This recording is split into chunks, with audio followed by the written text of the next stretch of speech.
Hello दोस्तों। आज की इस कहानी का नाम है ये दाग अच्छे हैं। यह दाग तो आपके चेहरे पर ही रह जाएगा। डॉक्टर संजना मुस्कुराते हुए बोली, कोई बात नहीं रिद्धि। अगर दाग चेहरे पर लग गया तो कोई हर्ज नहीं, लेकिन मेरी आत्मा पर नहीं लगना चाहिए था। वैसे भी हम अपने अंदर के इंसानियत को खोते जा रहे हैं, तो कुछ दाग तो हमारे ऊपर जिंदगी भर ही रहेंगे। हम उनसे कैसे बरी हो सकते हैं। Hello hello doctor Sinha, it's due emergency. आप जल्दी से आ जाइए, आपकी पेरेंट सीरियस हो गई है। डॉक्टर संजना सिन्हा को फ़ोन करते हुए कहा। डॉक्टर सिन्हा शहर की जानी मानी गायना उनकी क्लिनिक में गीता नाम की एक सीरियस मरीज आई थी।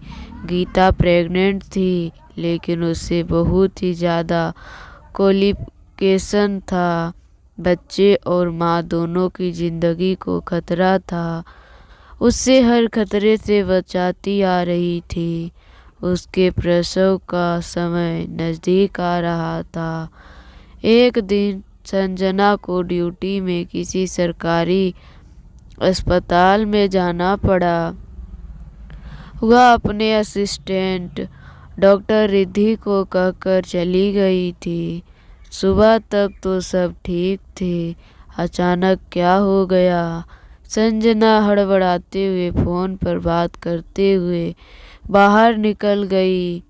उसने कहा, रिद्धि, पेशेंट पर नज़र रखना।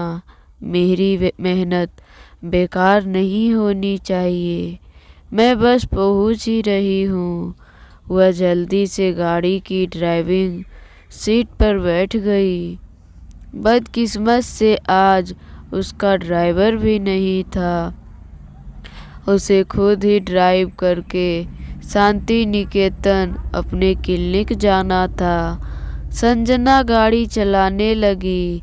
वैसे तो गाड़ी चलाना उसका काफ़ी पुराना शौक था, लेकिन पिछले कई सालों से वह ड्राइवर के भरोसे ही रहा करती थी। आज ड्राइवर छुट्टी पर था। उसे खुद गाड़ी चलाकर ही अपने क्लिनिक पहुंचना था। जैसे संजना ने गाड़ी को ब्रेक कर गाड़ी की सीधी कर मेन रोड पर लेकर आई, उसके पीछे खड़ी गाड़ी उसकी गाड़ी से हल्की सी टच गई। गाड़ी से उतरकर पीछे वाले खड़े गाड़ी के पास पहुंची। उसने देखा उसकी गाड़ी से हल्का टेप उसकी गाड़ी में लग गया है। उसने उस आदमी से जाकर माफ़ी मांगते हुए कहा, आपकी गाड़ी को थोड़ा सा स्क्रैच हो गया है। जो आपको खर्चा आएगा मैं आपको पेमेंट कर दूंगी। आप मुझे अपना नंबर दे दीजिए। वह गाड़ी वाला सनकी था। वो चिल्लाते हुए भला बुरा कहने लगा। संजना ने उसे समझाने की कोशिश की, मैं भाग नहीं रही हूँ, मुझे जल्दी कहीं पहुँचना है। आपकी गाड़ी में जितना भी खर्च लगेगा मैं उसका खामियाजा भरने के लिए तैयार हूँ। प्लीज़ आप मुझे जाने दीजिए। लेकिन वह व्यक्ति वहाँ लोगों को हुजूम तैयार कर लिया और उन लोगों ने डॉक्टर के साथ बदसलूकी भी शुरू कर दी। संजना बहुत टेंशन में थी। उसने हाथ जोड़ा और कहा, प्लीज़, मेरी पेशेंट बहुत खतरे में है, मुझे जाने दीजिए।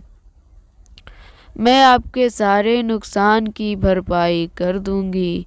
लेकिन वह आदमी और उसके साथ खड़े हुए लोग कुछ भी सुनने के लिए तैयार नहीं थे। संजना को मारपीट करते हुए उन लोगों ने जख्मी कर दिया। किसी तरह से खड़े कुछ लोगों ने पुलिस को फ़ोन कर दिया। पुलिस के आने के बाद वे लोग वहाँ से भाग गए। संजना को भी मेडिकल की ज़रूरत थी। उसने पुलिस अधिकारी से कहा, मेरी चिंता छोड़ दीजिए, मेरे करियर में आज तक किसी ने कोई दाग नहीं लगाया। आज एक दाग मेरी आत्मा पर लग जाएगा। यदि मैं सही समय पर नहीं पहुंची तो यदि हो सके तो आप लोग मुझे मेरी क्लिनिक तक पहुंचा दीजिए। संजना के हाथ चेहरे से खून बह रहा था, फिर भी उसे कोई उपचार नहीं लिया। वह तुरंत पुलिस की मदद से अपनी क्लिनिक पहुंची। पेशेंट काफ़ी सीरियस हो चुकी थी। संजना को जख्मी हालत में देखकर सभी लोग घबरा गए। वह फर्स्ट एड लेकर डिलीवरी रूम में घुस गई। बड़ी बारीकी से उसने गीता की सारी रिपोर्ट पर ध्यान देने के बाद जुड़वा बच्चों को जन्म कराया। गीता शरीर से कमज़ोर थी। तमाम कॉम्प्लिकेशन के बावजूद उसने दोनों बच्चे सकुशल पैदा हो गए। संजना बहुत खुश थी। डॉक्टर रिद्धि ने संजना के चेहरे के जख्म साफ करते हुए कहा, यह दाग तो आपके चेहरे पर रह ही जाएगा। डॉक्टर संजना मुस्कुराते हुए बोली, कोई बात नहीं रिद्धि, अगर दाग चेहरे पर लग गया तो कोई हर्ज नहीं, लेकिन मेरी आत्मा पर नहीं लगना चाहिए था। वैसे भी हम अपने अंदर के इंसानियत को खोते जा रहे हैं, तो कुछ दाग तो हमारे ऊपर जिंदगी भर ही रहेंगे। हम उनसे कैसे बरी हो सकते हैं। पुलिस ने उन बदमाशों के खिलाफ रिपोर्ट लिखा और तहकीकात शुरू कर दी।